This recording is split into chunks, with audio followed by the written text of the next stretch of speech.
Good morning दोस्तों, I hope आप लोग की स्टडी अच्छी चल रही है। चलिए सबसे पहले आज डिसाइड करेंगे कि हमें आज क्या करना है। तो अब आज का अपना टारगेट हम नोट कर लेंगे, क्योंकि इसको नोट करना मेरे लिए इम्पॉर्टेंट हो जाता है, क्योंकि इसको ऐसे करने से मुझ पे एक तरह की जिम्मेदारी आ जाती है कि हाँ, मेरा आज का टारगेट ये है और मुझे कंप्लीट करना है। और उसके बाद मैंने आज क्लास 11th की NCERT ज्योग्राफी की पढ़ना स्टार्ट किया। ये मैं फ़र्स्ट टाइम पढ़ रही हूँ, तो इसे पढ़ने में थोड़ा टाइम लगेगा और इसमें कुछ वर्ड्स ऐसे थे जो मतलब डिफ़िकल्ट है, नहीं समझ में आ रहे हैं। तो खैर उसे तो मैं कर लूँगी। फिर मैंने, आपको पता है जैसा कि एम लक्ष्मीकांत का रिवीजन कर रही हूँ, तो फिर उसका रिवीजन मैंने अपना स्टार्ट किया। और आप अगर अपना रिवीजन कर रहे हैं तो आपका रिवीजन कैसा चल रहा है ज़रूर कमेंट में बताएं। मेरा रिवीजन तो अच्छा चल रहा है। और इसको रिवीजन करते हुए आप अगर रख सकते हैं तो एक हाइलाइटर रखिए और आपको जो भी इम्पॉर्टेंट लगता है उसको अंडरलाइन कीजिए, या फिर पेंसिल से भी अंडरलाइन कर सकते हैं।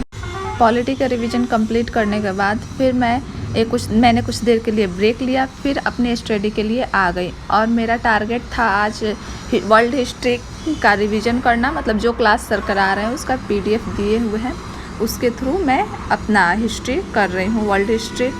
और मतलब समझ में आ रहा है, लेकिन अभी भी बहुत कुछ है जो मतलब समझ में नहीं आ रहा है, क्योंकि मैं हिस्ट्री की स्टूडेंट हूँ नहीं, लेकिन पढ़ना पड़ रहा है। खैर, पढ़ना है तो फिर पढ़ना है, कोशिश कर रही हूँ और समझने की भी आगे शायद अच्छे से समझ में आए।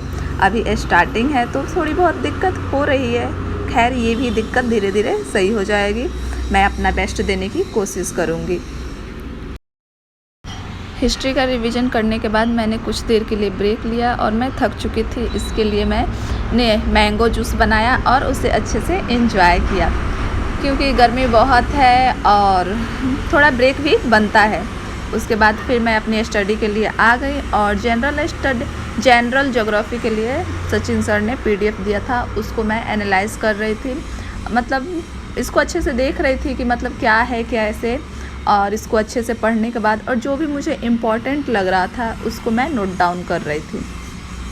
और फिर सर क्लास कराएंगे, इसी का क्लास कराएंगे तो और अच्छे से समझ में आने लगेगा। अभी मुझसे जितना हो रहा है मैंने उतना किया। और फिर इसको क्लास करने के बाद, आज क्लास 6 बजे से था तो मेरा हेडफोन ख़राब हो चुका था। और मेरी किस्मत इतनी ख़राब क्योंकि हेडफोन दूसरा मंगाने के बाद भी मोबाइल से साउंड नहीं आ रहा है, दूसरा ब्लूटूथ भी कनेक्ट किया, दूसरा हेडफोन भी कनेक्ट किया। खैर, मोबाइल में ही ख़राबी है, मैं अगले दिन इसको ठीक कराऊंगी। उसके बाद मैंने वैसे ही सचिन सर का क्लास ज्वाइन किया। साउंड में थोड़ी दिक्कत आ रही थी सुनने में, लेकिन कोई बात नहीं, क्योंकि सचिन सर का क्लास ऑनलाइन करने में बहुत अच्छा लगता है और वो बहुत अच्छा पढ़ाते हैं और मेरे फेवरेट टीचर भी सचिन सर ही हैं। फिर ज्योग्राफी का क्लास करने के बाद नेक्स्ट क्लास स्टार्ट होने में 15 मिनट टाइम था, तो 15 मिनट में मैंने खाना खाया और फिर अपना नेक्स्ट क्लास ज्वाइन किया मणिकांत सर का हिस्ट्री का। और हिस्ट्री का क्लास करते करते नींद आने लगती है, तो फिर मैंने चॉकलेट खा लिया और उसके बाद चॉकलेट खाते खाते मैंने क्लास किया अपना पूरा। उसके बाद आपको पता है करंट अफेयर्स के लिए मैं न्यूज़पेपर देखती हूँ, तो फिर मैंने न्यूज़पेपर देखा और इसमें जो जो इम्पोर्टेंट लगे मैं उसे हाईलाइट कर देती हूँ और कुछ वहाँ लिख भी देती हूँ जो मुझे लगता है कि हाँ, ये याद रखना चाहिए मुझे, तो लिख देती हूँ न्यूज़पेपर में। और न्यूज़पेपर कंप्लीट करने के बाद चलिए आज का टारगेट देखते हैं मेरा कि आज का टारगेट क्या था। आप देख सकते हैं कि ज्योग्राफी का NCERT था, एम लक्ष्मीकांत का revision, current affair, world history और फिर ज्योग्राफी का क्लास और हिस्ट्री का क्लास। मेरा तो टारगेट कंप्लीट हुआ आज का। क्या आपका टारगेट कंप्लीट हुआ है? अगर नहीं तो अपना टारगेट कंप्लीट कीजिए। और अगर वीडियो अच्छा लगा हो तो प्लीज़ चैनल को सब्सक्राइब कीजिए। Bye, good night.